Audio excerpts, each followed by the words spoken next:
Hi everyone, it's Squire Twiz here again. Another modelling and kit unboxing.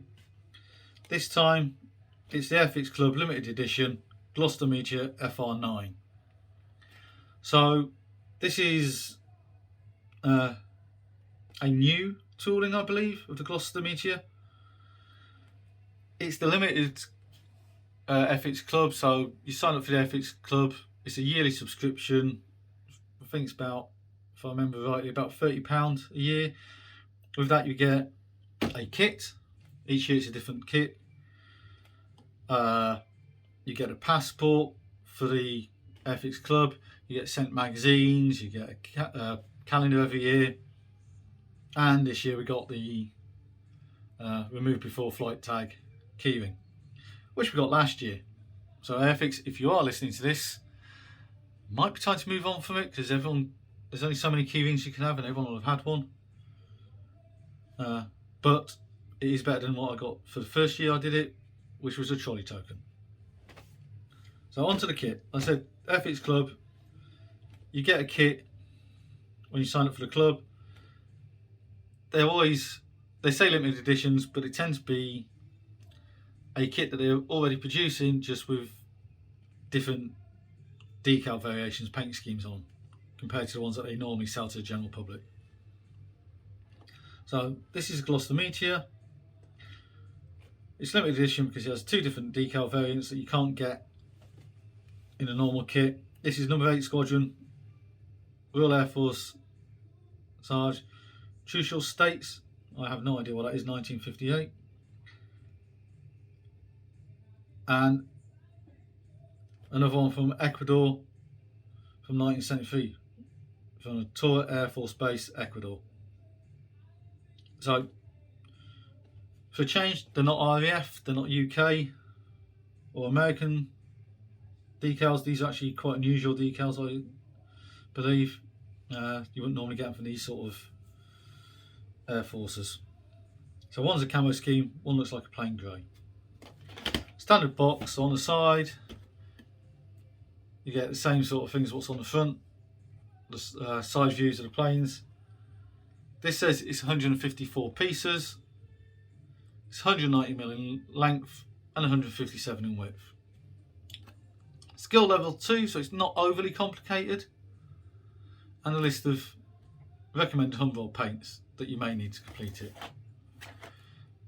Apart from that, it's the usual Airfix box, which I believe is a standard box. My one, as it came, was a little bit unglued, and because it's their club kit, they don't come with any Airfix flyers points. Airfix maybe, yeah, keep the flyer points on these kits, even though they are for club members only. It's just another, it's only 1 point. It's not going to kill you. So let's have a look at the inside. Straight away, standard type Airfix instructions. So short blurb on what the plane is, maybe the development of it and the two different air forces, and the specs.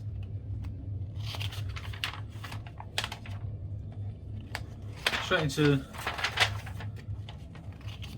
the assembly of it. This will be standard between the Airfix Club, Gloster Meteor, and the general release one. Nice big clear instructions, letting you know what the nose weight is, so it's not a tail sitter. I have found on some of the Airfix kits that while they tell you the weight you need to put in the nose, you actually need more than what they recommend. I've got a Jet Provost, I've got several JPs that I built. One I forgot to put any weight in, and yes, that sits on its tail. One that's got roughly the amount that Airfix suggested, and that just about balances.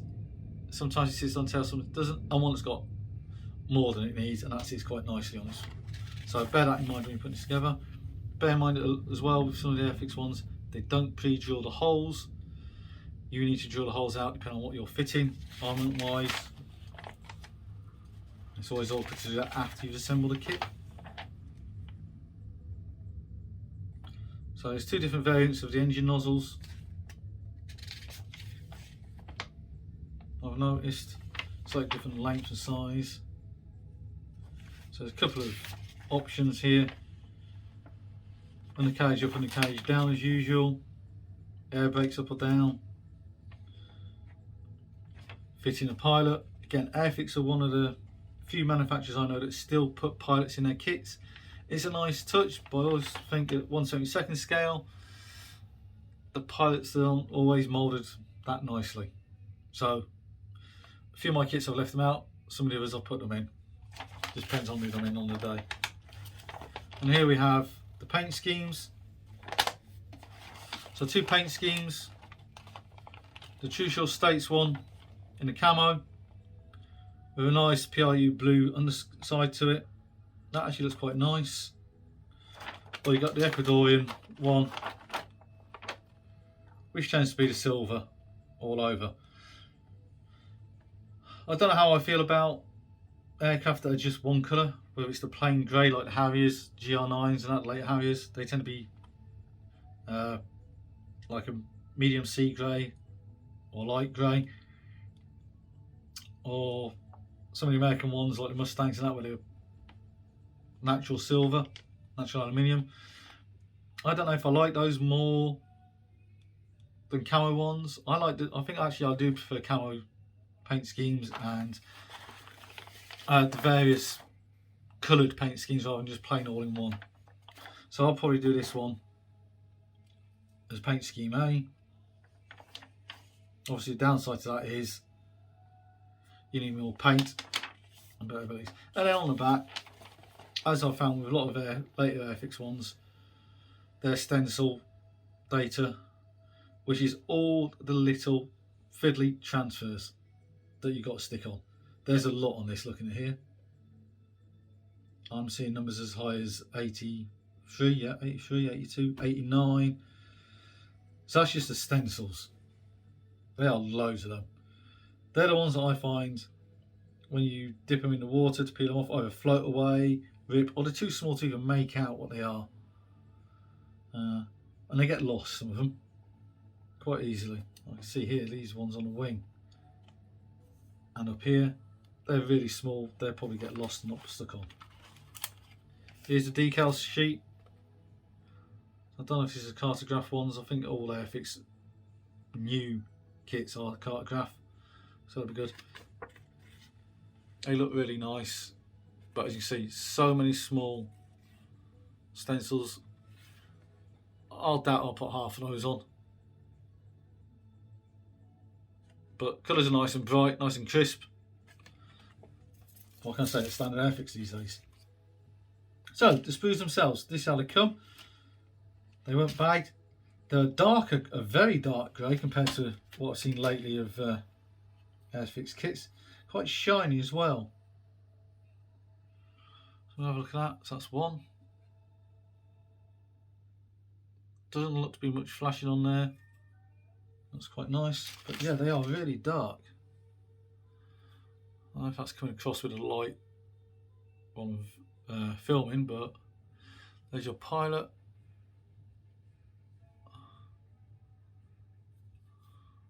But yeah, these are looking really, again, clear, very little flash on these. That's your rockets, the wing section. You can tell how thin it is in places because you can see through it almost. But again, looks really clear. Doesn't feel like there's any of the oily residue that you get from some kits for mould release. But oh, they do look really thin on that tail section. Again, I don't know if the light's showing it, but you can see it's really thin there.